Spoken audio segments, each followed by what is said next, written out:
Alright guys, so magandang hapon po sa lahat ng mga viewers natin.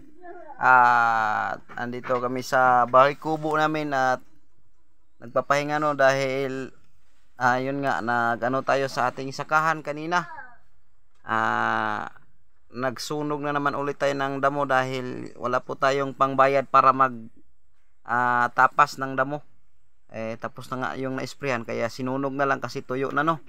So, yun wala naman pong malalaking puno na pwedeng madamage dito sa ating munting sakahan dito sa bukid. Kaya, ayun, sinunog ko na yung mga damo para makapagtanim na tayo ng mais or gulay. Ito pala si Mrs. Natutulog. At ang inanak ko, si EG, yan sa taas. Yan guys, so maraming salamat sa lahat ng mga viewers ko. Ayan po, at sana patuloy nyo po akong suportahan at hindi po kayo mag-skip ng ads, no? So, nagpahinga, natulog kasi si Mrs. kasi nga, siyempre andyan si Bibi Angel, oh. Tapos, ako, galing tayo sa ating sakahan kanina.